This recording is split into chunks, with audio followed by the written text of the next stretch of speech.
we will win re-election. There is too much at stake, and the American people know it.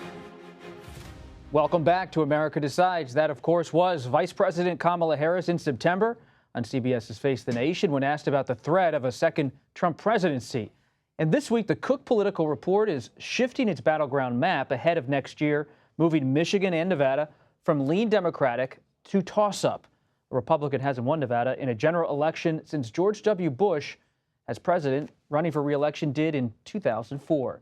Braxton Booker and Deepa Shivaram join us now. Braxton is a national political reporter for Politico. Deepa is a White House correspondent for NPR. Great to have you both here. We really appreciate it. Let's begin by looking at this Cook Political Report. It says on the Cook Political Report's website, their latest memo here, President Biden's weak political standing helps push Michigan and Nevada from lean Democratic to toss up.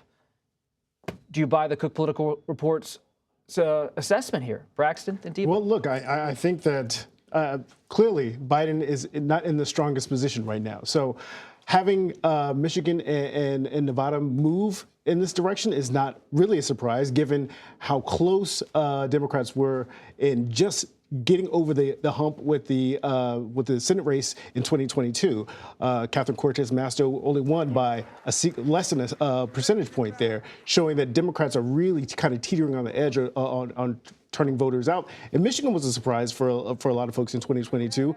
They now control everything in Michigan, but again, those margins are very, very thin. So with Biden now on the ballot in 2024, it's very unclear whether or not there's enough support or enough energy to get Democrats out.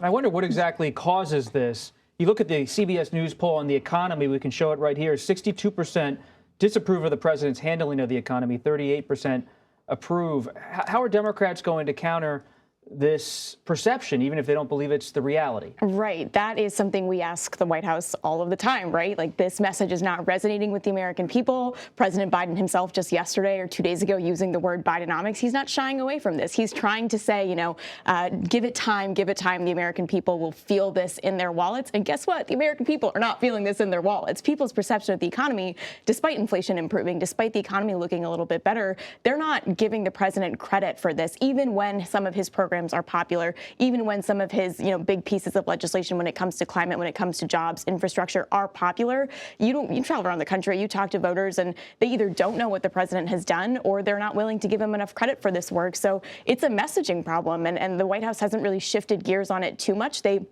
have started to take a harsher tone, attacking Donald Trump, attacking these extreme Republicans in Congress. Just the other day, he was in Wisconsin and went after Ron Johnson repeatedly in his remarks when he was talking about, supporting black small businesses. So it's a two-step thing, right? Trying to talk about their accomplishments, what they see as their accomplishments, and also making sure folks know what the other side is doing. And whether or not voters are really connecting with that message, still a little bit unclear. Right.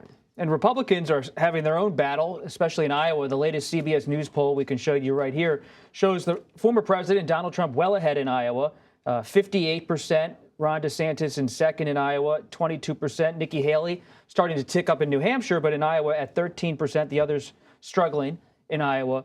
As we turn into January, where does the Republican race stand?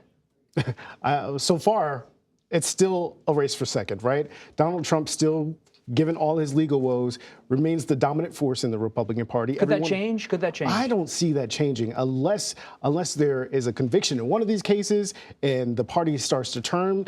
Look, I think Nikki Haley is getting some favorable coverage because of how far her campaign has come and how much of a surge she's been able to generate in the last couple of months, especially after strong debate performances. But we're still talking about Trump as if he's not a factor when he absolutely is the dominant force there. And Nikki Haley is really changing a lot of the narrative around what could be the possibility if Republican voters start to turn on Donald Trump. But right now, that is not a reality. Let's look at the New Hampshire poll. In New Hampshire, Trump's at 44%. Former Ambassador Nikki Haley at 29%. She's rising there. You said the narrative could be changing on Haley, but Trump remains the front runner. How is the White House? How are Democrats looking at Haley and your own Republican sources as well? Do they see this tick up of Haley is something they need to start to really factor into their own 2024 calculations or not? It's a little bit mixed. I think you see, especially when it comes to talking about abortion, which is something this White House and particularly Vice President Kamala Harris, a major messenger on this issue, trying to draw those contrasts, right? And so they're not ignoring, the Nikki Haley's of the world and what these other candidates are saying, but they know that Donald Trump is the force that they're fighting here. And when you hear the president talk in these fundraisers, where he gets a little bit more, he's able to speak a little bit more freely about this election and his opposition candidates, you hear him use very strong language talking about Donald Trump, comparing him to language that, came out of the 1930s in Germany. This is the direction that they are definitely pivoting in. And so that, I think, is the road that you can expect them to go further down. And the White House is bringing up Adolf Hitler and saying Trump's rhetoric, it has echoes, a dictator. if not echoes, a direct link to the language of the 1930s, of Nazism, of fascism. What does that say about how this campaign might shake out? And are voters listening to how the stakes are being framed by President Biden? So far, I don't think so, right? I think obviously that is prime messaging for the White House. What else would they do in this case?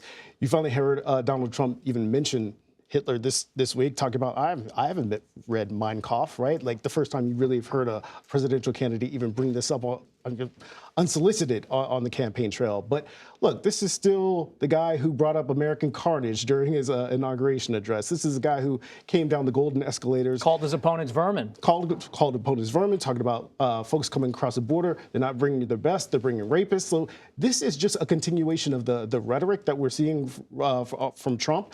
But so far, it doesn't seem like Democrats have a really good, solid message that is driving the point home. And certainly what Democrats need to do is talk about their policies like we were talking about. They have to talk about their wins. They have to talk about their policy achievements.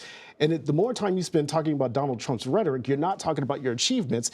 And I think that is what voters are paying attention to. Also get the enthusiasm, right? They're talking about it, but are people enthusiastic about going to the polls and voting for Joe Biden right now? I don't know if that's the case. Very quickly, what are you watching in 2024 as a reporter? I think the way that this Biden-Harris ticket will have to reinvigorate younger voters in particular, especially about, what is going on with Israel and Gaza, especially about issues that have to do with the climate, which is another issue they have been deeply critical about with this administration. They're going to have to turn things around. Looking at those numbers, looking at that decision from Cook out of Nevada and Michigan, that should be really concerning for them. And this is a very critical base. And I think their messaging there and how they're going to go forward is interesting. Very quickly. Look, black voters.